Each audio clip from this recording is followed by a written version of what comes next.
Again, welcome to Lower Lake Community Action Group's Clubhouse here in Lower Lake. Hopefully we can get some of you for members after the night is over. We're always recruiting.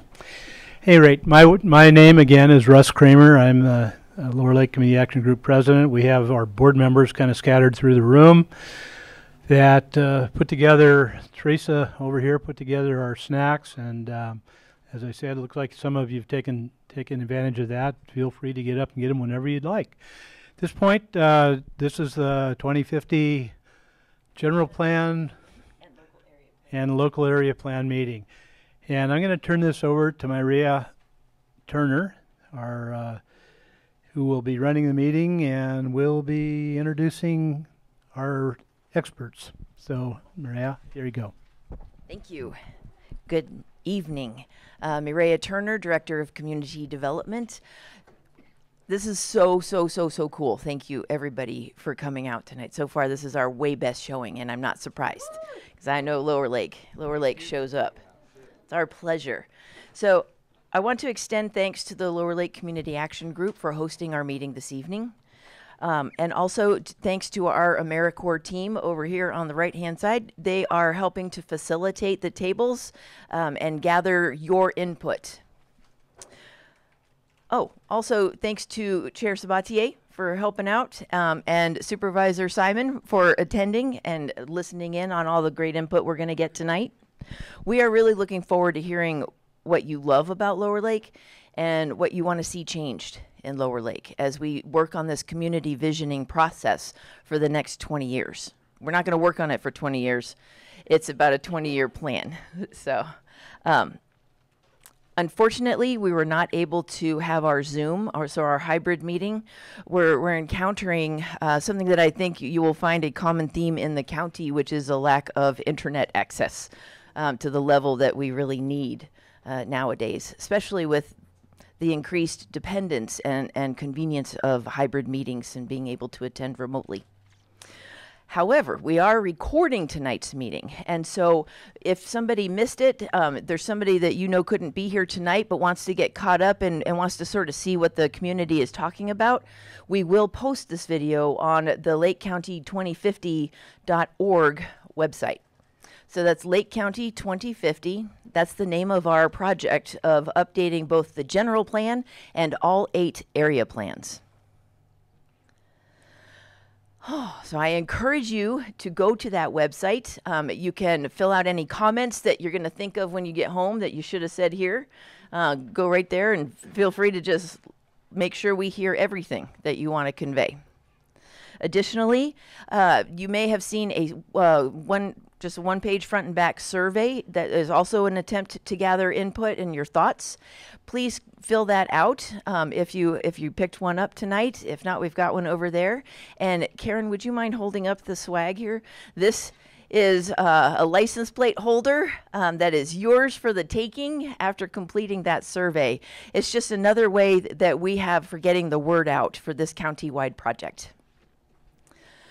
We're going to have a brief overview of the general plan and the local area plans, what their purpose is, and why it's so awesome that you guys are all here tonight. And Tanya from PlaceWorks will be leading that. We're then going to have a question and answer period for any questions that you may have of the presentation. And then we get to the really important stuff, which is the breaking up into small groups. You should see on your agenda at the bottom is a series of 4 different questions that we're going to want to hear your input on. We're going to also have our AmeriCorps people and other staff working as the scribes to make sure we're capturing what you're telling us. And then as we come back together in a large group after that, each table will pick a person that is not a staff person to sort of report out of what happened in your group. I heard a really awesome idea that some tables are already planning to go outside to the picnic tables during small group time. I think that would be great, not only because it's nice out there, but also I think that it might be hard to hear if we have everyone in here talking.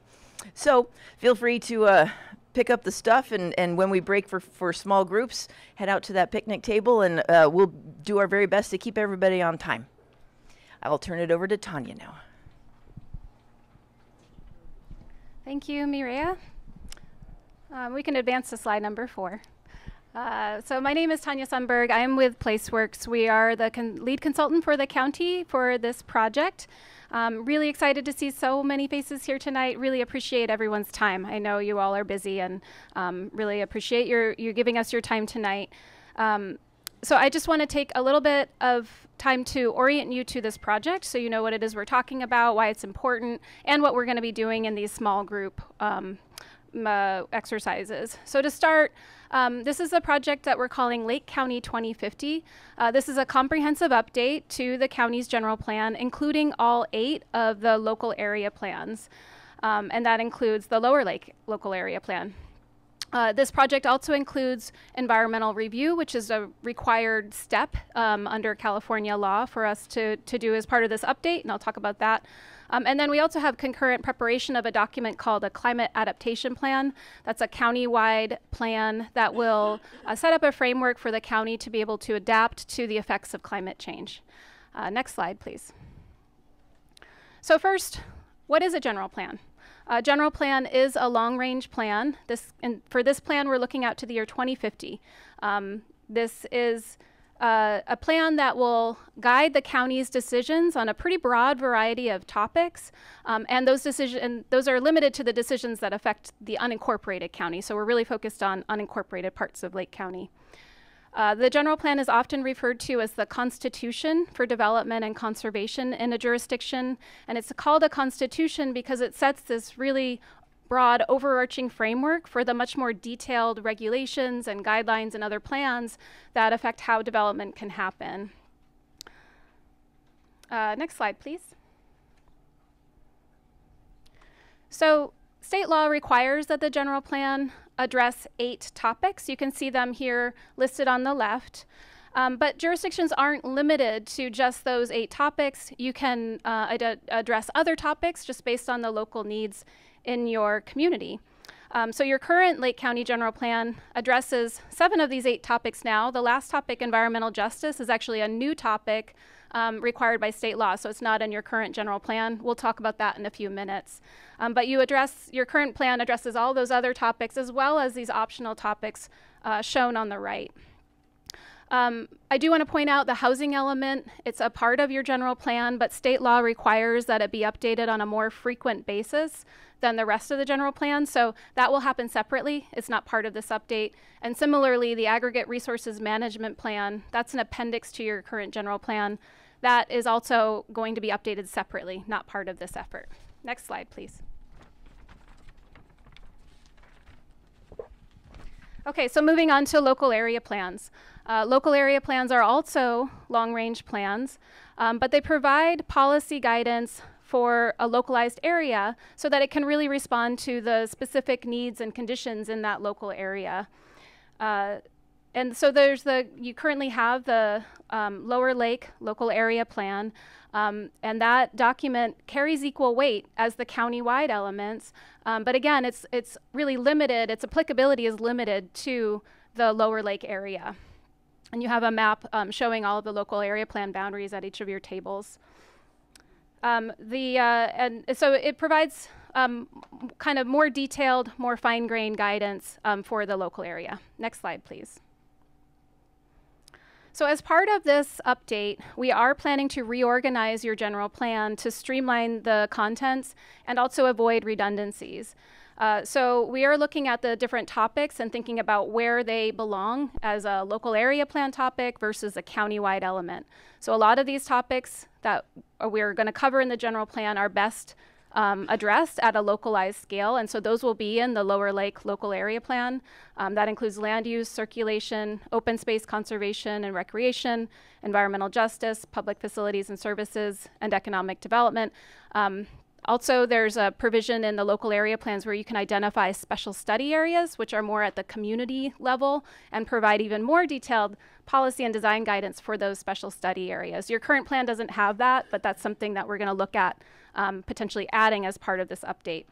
The other topics, those remaining topics, will be covered as county-wide elements. Those are shown here on the left. Next slide, please. So land use is a topic I want to highlight. It typically receives a lot of attention in a general plan update, and that's because of this map. You have this map on your tables, and you can see a snippet of the map on your screen. This is the land use map. This identifies what type of land use can be developed on every parcel in the unincorporated county, and then also establishes some basic parameters for how intensely or densely that development can happen. So it really has a big influence on how your community looks and feels and grows. And that also sets up the framework for the zoning map and the zoning code, which many of you may be more familiar with when you do any activities with the county government planning. Next slide, please. Okay, so I want to take a little bit of time on this topic of environmental justice because it's a new topic. This was a new requirement under state law as of 2016. So again, it's not in your current general plan. So first, just to define what we mean when we say environmental justice, state law does define it. You can see that definition here on the slide. A lot of people have different ideas about how to define it. I like to think of it as simply the basic right of everybody to have the ability to live and work and play, worship, go to school in a healthy and clean environment. And what this law recognizes is that some communities, particularly low-income communities, communities of color, tribal communities, have faced a combination of factors over time that have created conditions where they're facing higher pollution burdens, higher health issues and impacts, social and economic vulnerabilities like poverty and housing instability. And so those communities under state law are termed disadvantaged communities, and you're required in your environmental justice element to specifically include policy guidance to improve conditions in those disadvantaged communities. Next slide, please. So again, to comply with this new legislation, for any disadvantaged communities that are identified in Lake County, we need to establish policy guidance that reduces pollution exposure, promotes access to quality public facilities, access to healthy and affordable food, access to safe and sanitary housing, and access to opportunities for physical activity in these disadvantaged communities. And then there's provisions in the law that really require that we engage the communities that are affected by these decisions in the policy making process. And so that's an important component of the environmental justice work. And finally, the law requires that agencies prioritize improvements that will specifically address the needs of disadvantaged communities. Next slide, please. Okay, so many of you may not be very familiar with the general plan. You might not interact with it very much in your day-to-day lives, but it has some real implications for how it feels to move around your community and experience life in your community. So I want to highlight a few of those so we can keep in mind why this is important. As I mentioned earlier, the general plan land use map identifies the types of land uses that can be developed and where. So that can affect how you and your neighbors can use your property.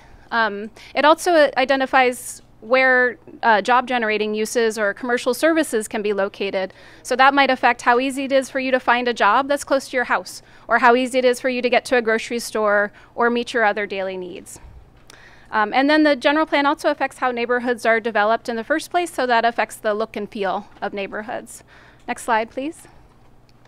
There's policy guidance about how roadways are designed and improved, how parks are located and improved, how we're going to protect ourselves from natural hazards, and how cultural and natural resources are conserved. So these are just a kind of some examples of how it affects your life. There's, again, that broad range of topics, so it's pretty far-reaching. Next slide, please. As I mentioned at the outset, a part of this project is to conduct environmental review. This is required by the California Environmental Quality Act, or CEQA. That law requires the county to disclose the potential physical effects on the environment that could happen from adoption and implementation of this general plan update. So we do that through the preparation of a document called an Environmental Impact Report, or EIR. So that will be part of this process. There are some opportunities for public input, including on the scope of the analysis, as well as commenting on the analysis itself.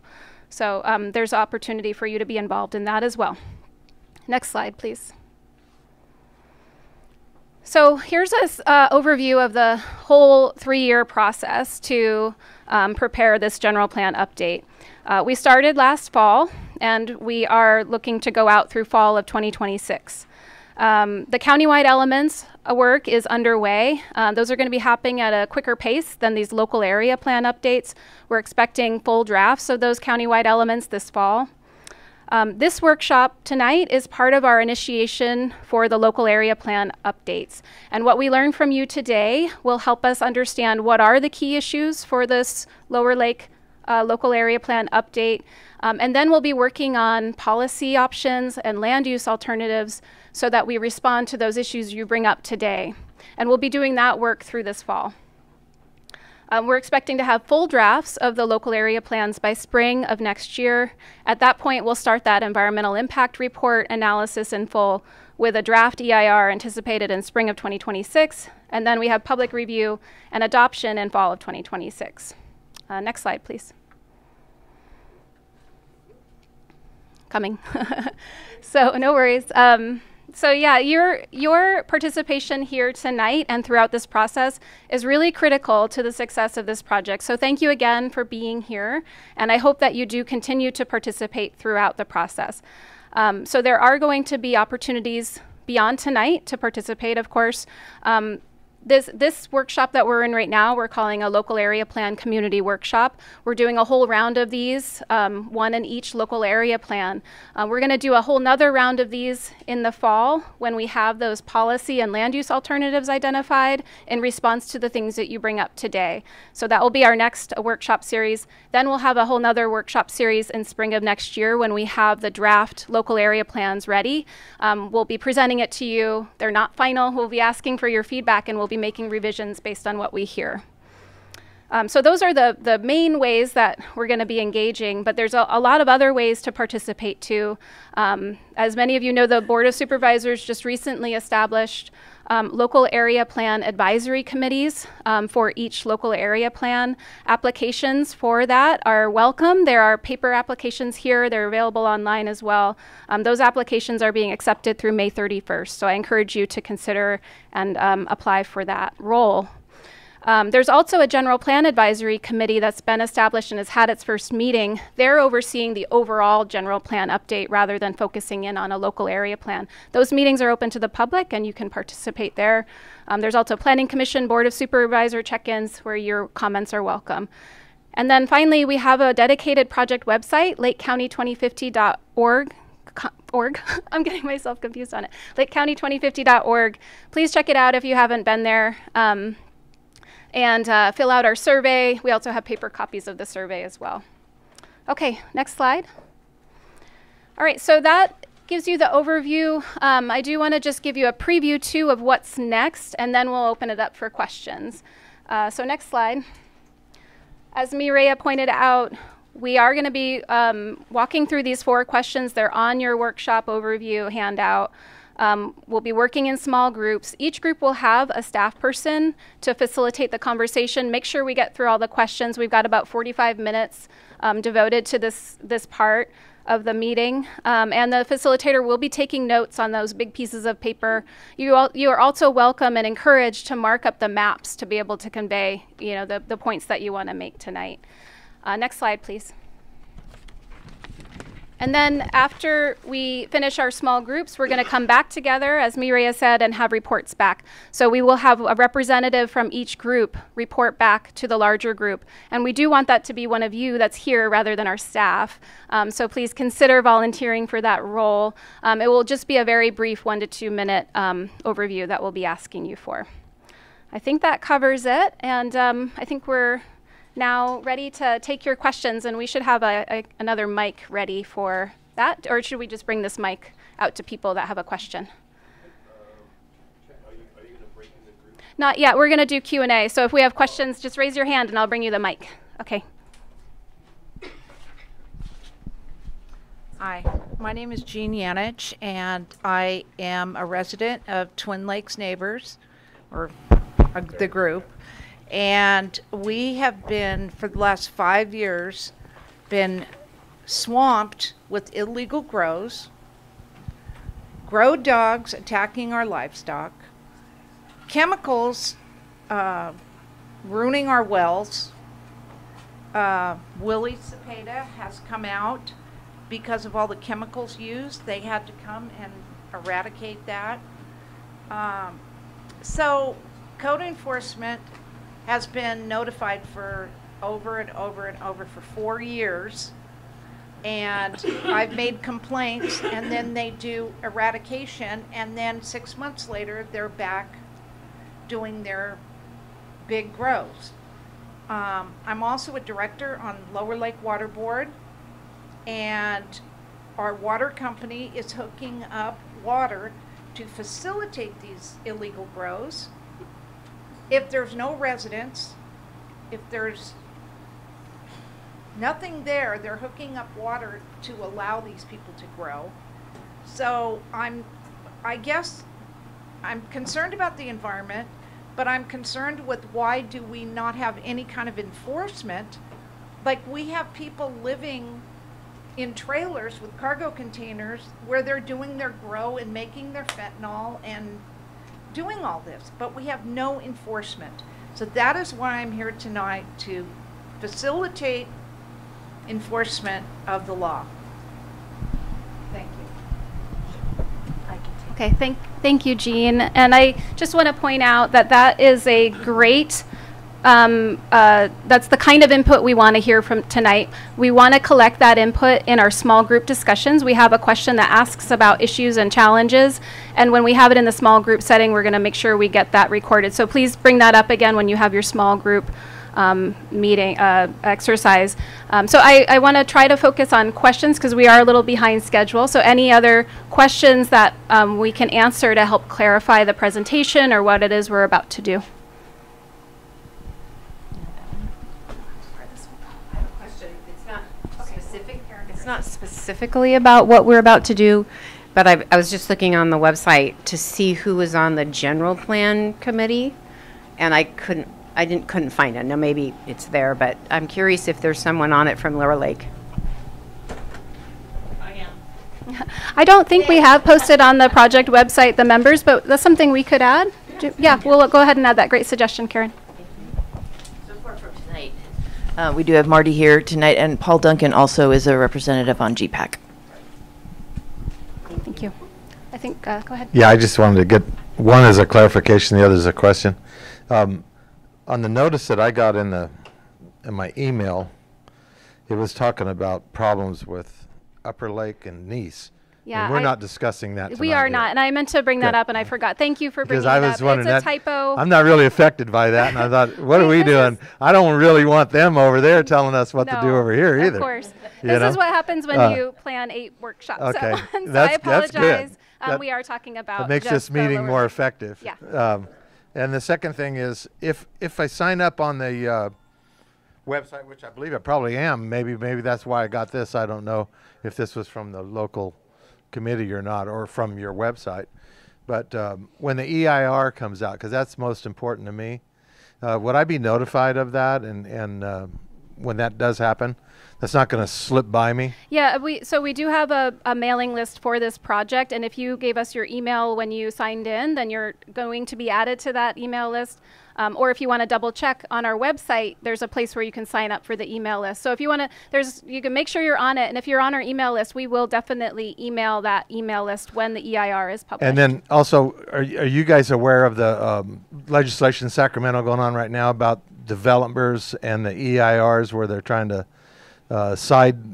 track that away from court systems on when they build the high density, low income housing? That, and even our Attorney General's, I got an email from him. I think he's kind of behind it. And are you guys aware of that? Is that going to affect that legislation, if it passes? I'll let Mireya respond too, but yeah, we'll let you respond. I haven't read that legislation yet, but from what I heard, like on NPR, I think it's concentrated in high urban areas, maybe not necessarily rural areas such as ours. However, what we're doing tonight is doing our community visioning. And one of the things that we do in projects, unless state law changes it so that multifamily residential is completely ministerial and doesn't have any discretionary review, we will still go through the process of making sure that that project is consistent both with our general plan and with our area plans. That is actually the whole, this is where your work gets rolled out over the next 20 years, is the area plans that we have and the general plans that we're updating now are tools that the community development department uses when it is evaluating projects. So when things come across applications for businesses, use permits, rezones, things like that, we are checking to make sure that it's consistent with the community vision. That being said, I can't control Sacramento. So, you know. But if that changes, you'll let us know. If Sacramento law changes? No, If I'm not going to tell you. about the EIR, because they're saying it's slowing down the projects. You're right about, it is basically towards the cities, but I know the pressure is on the county to do it too. So environmental analysis is part of every discretionary permit. Until they make, there's a difference. We have these projects that are like ministerial, like a building permit, and that means you're not going to planning commission or zoning administrator. It's not discretionary. We don't put conditions on it. And then we have discretionary permits, which are your use permits, the cannabis permits, things like that. And those are routed for agency review. We gather conditions for the project. It goes in front of a public hearing. The public is notified according to state law regulations. And so environmental analysis is always part of that process, the discretionary process. So we will not bypass any environmental analysis unless there is an exemption by state law to do so that is not preempted by extenuating circumstances that can actually erase the exemptions. So it's kind of complicated. I know, sorry, I should probably like draw a diagram or something, but no, we're not going to bypass environmental analysis. You're welcome. Thank you. Is there a question back there? I have the same thing. Okay. Me, so obviously a mistake. Great questions here. Thank you. Could we get over there? I don't think this cord will. I just wanted to. Yeah. I need it for recording. Yeah, we do need it for recording. I'm sorry.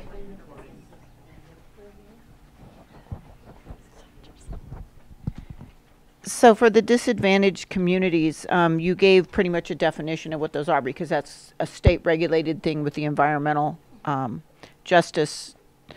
Is there a way to find out where those communities have been identified in the county? That's a great question. So the state does define disadvantaged communities, and it defines environmental justice, but it actually gives a lot of discretion to local agencies to map those communities based on local conditions and understanding of local conditions. So we are working on preliminary drafts of disadvantaged communities, but we do anticipate community input on that. And so that will be part of an upcoming conversation. We don't have those drafts ready yet. Okay, thank you. Yeah, good question, thanks. Any other questions? Okay, great. Okay, so you're all assigned to a table, and we're gonna pause the mics and get oriented with your facilitator. Okay, and just raise your hand if you have any questions about anything, and we'll be roaming.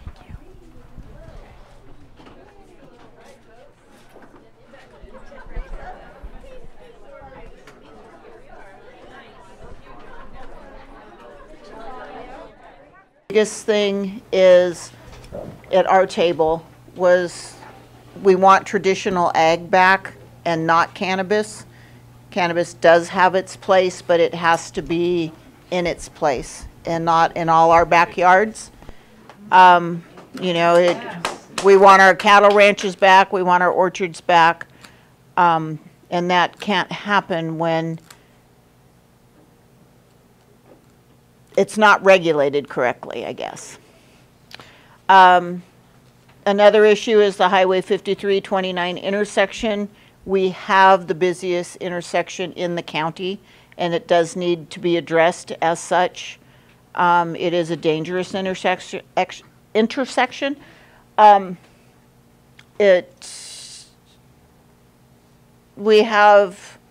We need controlled growth. We need controlled growth on housing and business. We have the school right here in our backyard, and that's a big issue. The schools are already overcrowded, terribly overcrowded, so we need to have that addressed. And I'm being told Tanya was very, very helpful. A lot of that, the school district is governed by the state, but we can put pressure. Some of the issues will be the loss of landlines with the internet and phone services. I understand AT&T is stepping out of the area. And one of the last main concerns is some design guidance for Lower Lake, similar to Middletown, Upper Lake, Kelseyville. They keep their town as the more traditional historical design, and we can influence that as well. There was some issues. But we didn't have any land use map changes, so you want to go to those boundaries? Yeah. Yeah, that's right. That was the boundary one. So there's some concerns on the boundary, looking at the actual map and the determination against the map that's presented. What is the reasoning that the map stops short of public utilities? So, for instance, the mapping for the boundaries will end 6 lots, 12 lots in, but the water, county water, continues to those other lots. What's the reasoning behind it? And so it should align with municipal services. And if not, we want to know why. The LAP boundary and the district boundary are also two different things, so there's more clarification that needs to be with that. And then the northwest corner of the LAP boundary seems to be way off as well, same reasoning. So the Morgan Valley Road area, the top corner, Point Lakeview area, you know, Lower Lake is all the way out past Thornhill Winery. But the map doesn't reflect any of that. So those are just some of the things that we discussed.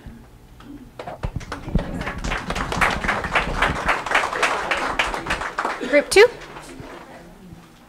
Who's your...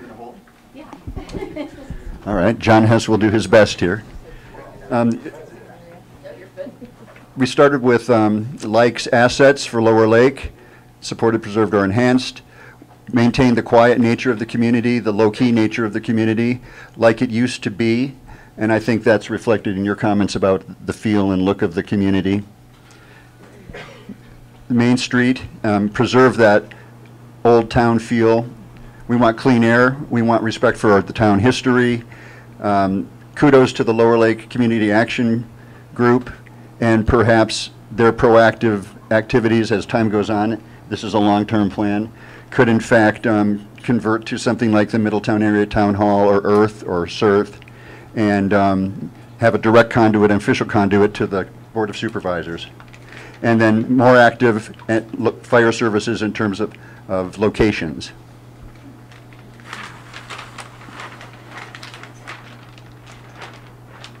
If you can see, you're doing a good job of holding. Increased law enforcement.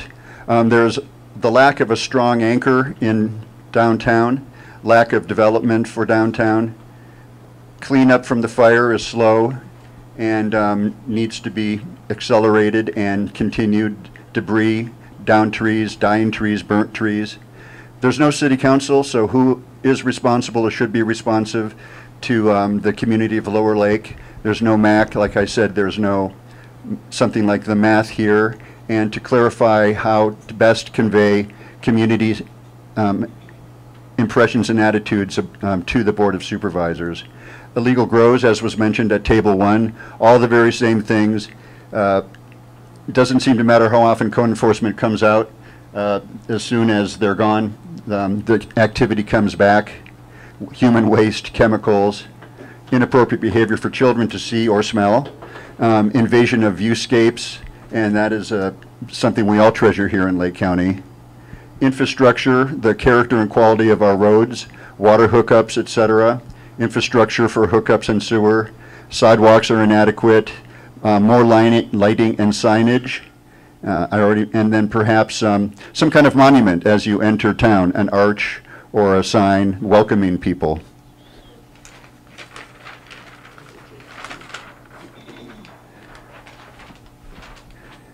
And changes.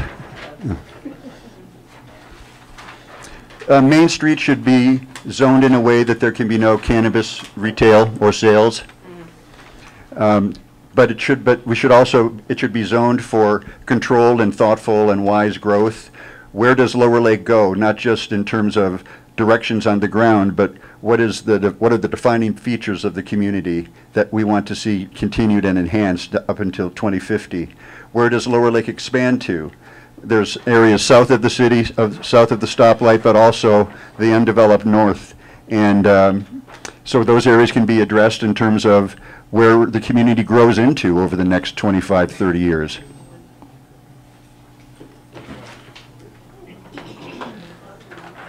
And I don't really know how to explain this to you all.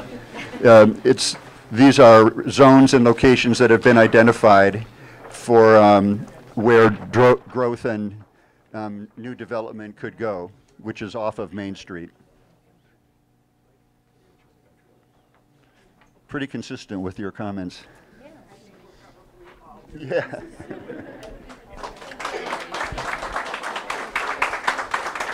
Great job. Okay, who's going to report?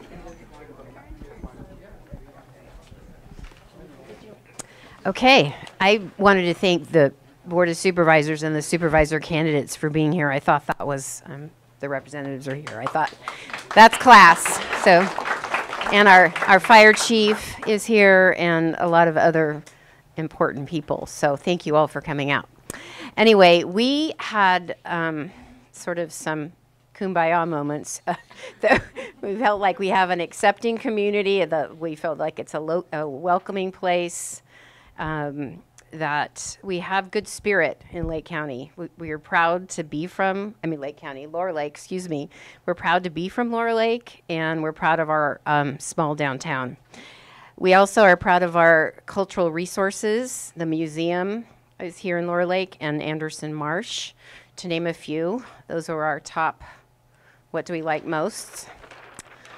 Challenges, one of the, we spent a lot of time talking about infrastructure, and that there has been some pretty major developments in our area recently, and that roads, for example, were not changed, and we felt that that's really important. We're not against the growth, but that we need to make sure that we do careful planning with infrastructure to support that growth. Also, code enforcement. There are some areas that and I think that piggybacks on the cannabis, but also some real fire hazard areas that we've identified that we feel like haven't been addressed.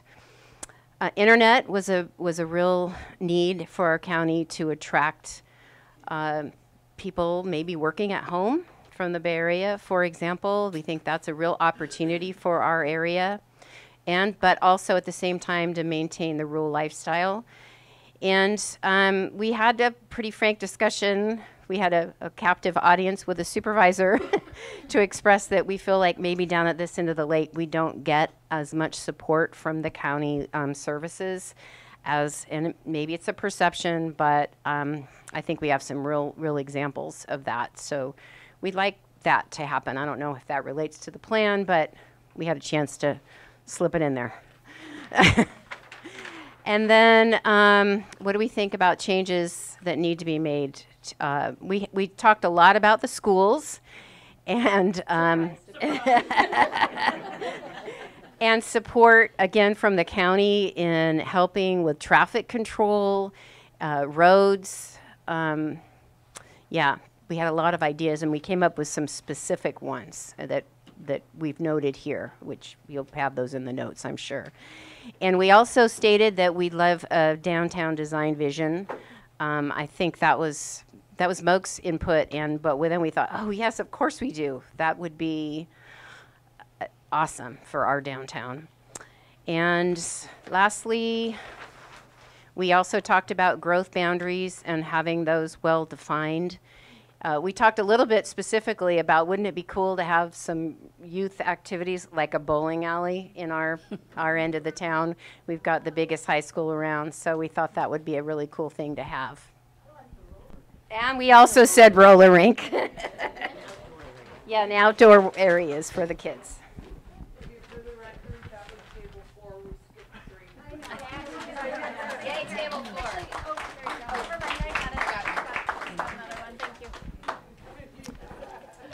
All right, we went, is this on? I can speak pretty loud or without this. So what we liked most was that we live in a quaint area with a nice atmosphere. It's a small town. We like the people that we know and cherish. We like the small businesses, you know, like La Monarca and our like I said before, like our Burrita, you know, the feed store, you know, our little town has a feed store right downtown. Our wildflowers, quality of life, being like a small town, being a town, walkability, safety, neighbors, helping neighbors, that's especially true. I have to brag, in Twin Lakes, we all check on each other. We have our own little Facebook, and it is active. The cows are out, the horse is out, whose dog is out, the pugs are out, the goats are out. So, you know, I mean, we're all over the board. We like our hiking trails and our clean air. And history. Oh, sorry, yeah. I was horrible in history. I think it was a mental block. So we went then to supported, preserved, and enhanced. We want to protect our water. We need clean water, our groundwater, our well water. We want to protect that at all costs. There's a lot of stuff going on that is illegal, that is poisoning our well waters. There are some seniors in Twin Lakes that rely on watering their gardens and their fruit and vegetables, and they can't use their own water because it's poisoned. They can't use their own water, which that's a real shame. We want to preserve our safety, our rural atmosphere, small town feeling. We want community input on certain things. There are a lot of things that we would like to continue to have our voices heard. Agriculture variety, not a monoculture. I kind of joked, you know, we don't need Beckstoffer taking all our land. You know, let's have some fruits and vegetables in our orchards, and you know, make it diverse. We want to preserve our tourism. We definitely want to enhance our animal welfare. I'm an animal advocate, and I will go far to make sure that something happens with animal welfare around here. Preserve access to Lower Lake from highway. That also goes to Twin Lakes. We were promised a turnoff lane, and they forgot, or so we were told. Okay, it's coming, still coming, because we've had, okay, good, because people are dying on that turnoff. I'm scared every time I turn left. It'll be built. So yeah, good. Yeah, because a lot of us turn right, and then, yay! Love it. Okay, we want to enhance our schools, quality education, youth activities, like a Boys and Girls Club would be great, and businesses focused on youth. So that was that. Then on challenges, lack of enforcement, water usage, water rates, well running dry. You know, we all know what we mean by that. Lack of animal control, roads that support development and traffic, including fire safety. I think that's why Bonham, Wagner, dangerous, Morgan Valley Road. There's a big development that's coming in that I didn't even know about. The Getaway Lake County Outpost. It's a glamp ground with 59 campsites. The traffic is going to be outrageous. Getaway Lake County Outpost development. It was approved by county in June of 2023. It seems like nobody knows anything about it. And they're building 59 campsites off Morgan Valley Road by Bonham and Wagner. right? No, it's Or- 2 miles. Oh, 2 miles, Just yeah. here. Okay. Can I just ask one quick? You're saying campsites, does that mean like people come up on the weekend, or does that mean you can park a motorhome and live there? Yeah, no, I'm worried about that. Supposedly, it's just for weekenders, right? It's just you rent the place and then you leave. There's no, you can't bring in a trailer, no.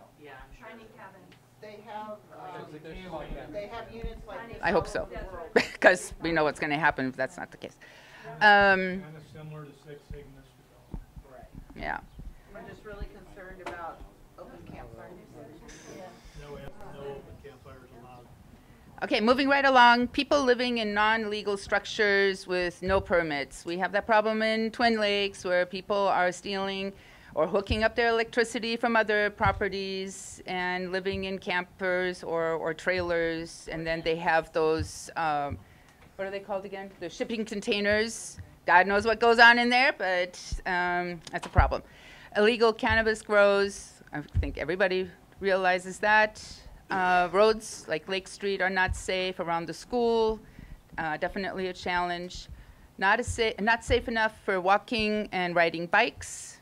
Fire safety needs to be improved. Insurance issues, a lot of people are not getting their fire insurance, and California Fair Plan is not the answer.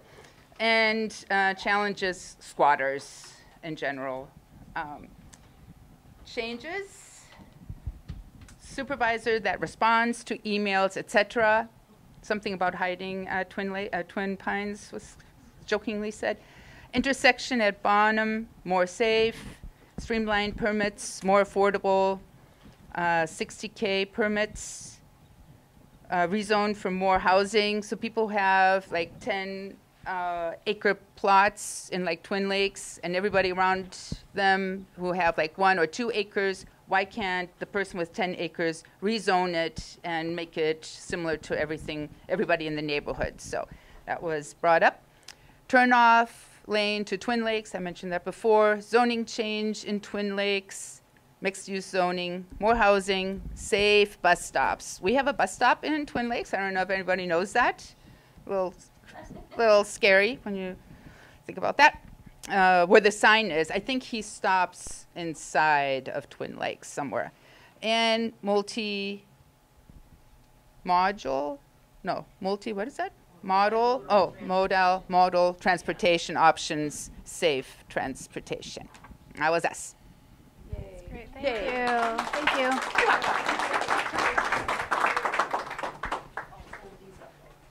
I want to wipe that. We're going to tag team this because I was voluntold, Willie. So, yeah. Yes.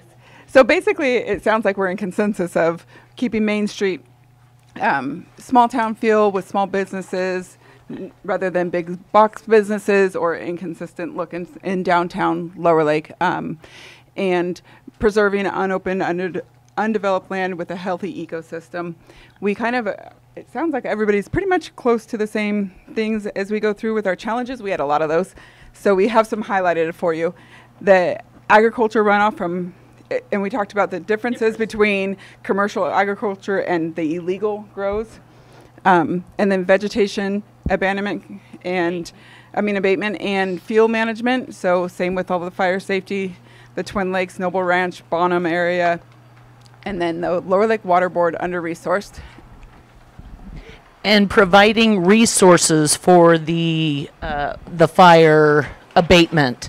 We have a lot of, I don't want to say low income, but we have a lot of senior residents who can't afford services, and although they still need that assistance. Design a review board for Main Street that oversees permitting and designing of new whatever it is here in Lower Lake, so that we're consistent down the whole way and not modge-podge.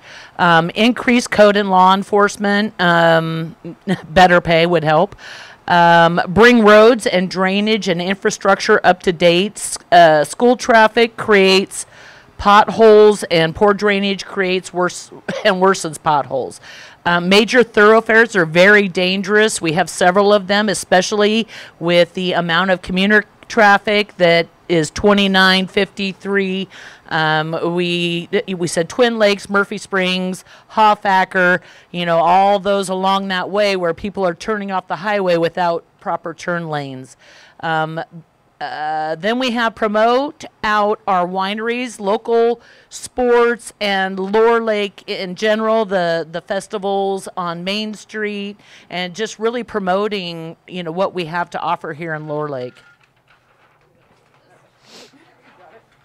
Marketing of available jobs should be better because there's a lot of people, we have a lot of job openings and we have a lot of local resources. So trying to connect those, but also looking for, we said rentals for our local workers because we're getting a lot of low income housing, which is great, but it doesn't help our middle class or entry level workers.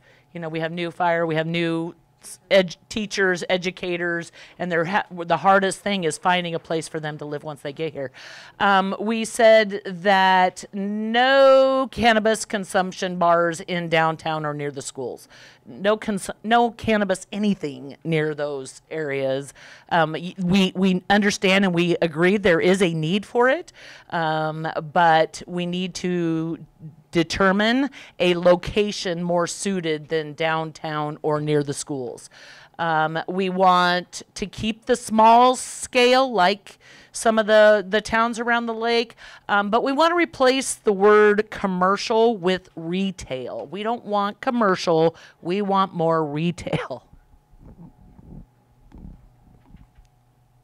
And then the boundaries, we also discussed the boundaries, kind of like Teresa said over there, with being in the same as the Lower Lake Fire or Lake County Fire Protection District. So the boundaries didn't reflect what it is currently being served by them. So we talked about that boundary change the same as in Lower Lake to fill that whole spot. And then that would be like going all the way to Westwind Mobile Home and then the Canocti Vista Road and the Rivieras there. Yep. Next page. Yeah. Like this extra area here that's in Rivieras. Yeah. Conforms to the fire Right there at the on the lake side there. Mm-hmm.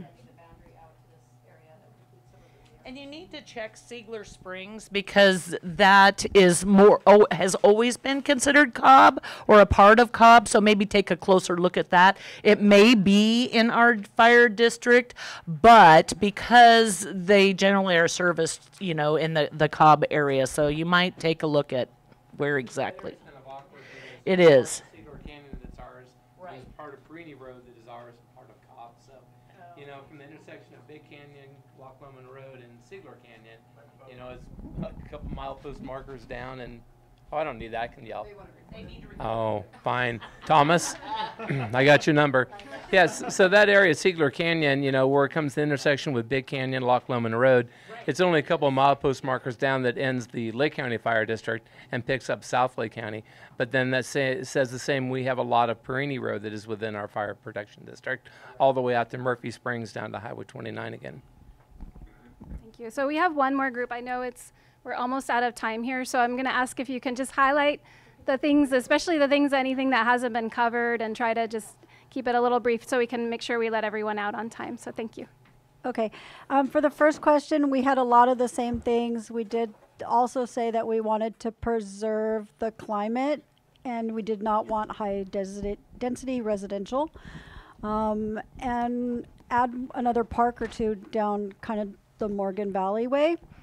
As far as the next question, it was all the same. Better evacuation routes, though, and better internet. The last question was no real changes to the existing land use, but I really like what everybody else said, that it needs to match up. And the last piece of it was enforce the littering violators with more signages and other ways to enforce because of the debris and the dumping. That's it.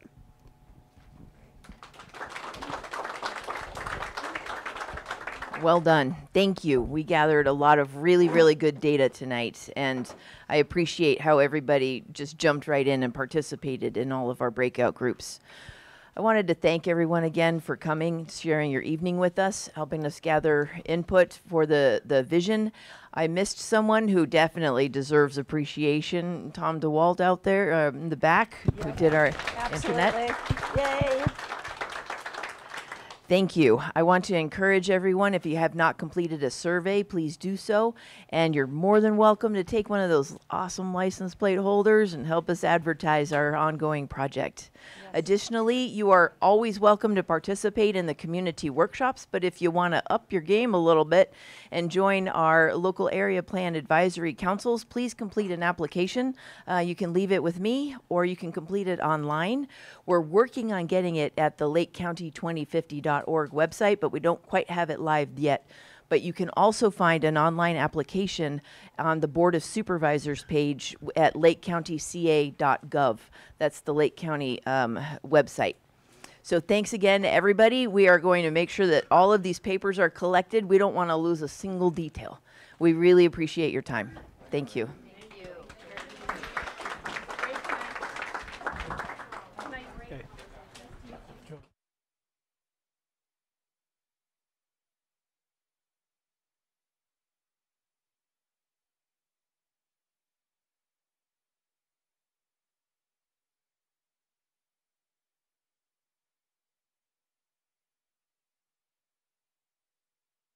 Table at this event. We are also looking for those people that want to volunteer, and we're going to have plenty of opportunities for you to share or shop for those volunteer opportunities. Please see me and I'll give you a flyer and I can tell you more about it. April 30th, Kelseyville Presbyterian Church. Thank you. Again, thank you all for coming tonight. Ours was the largest gathering so far. Really proud of Lower Lake and our community and the interest we're taking in our future. So please, if you are interested, as Reyes says, in joining this committee, there is an application there on the way out. So again, thank you so much for coming.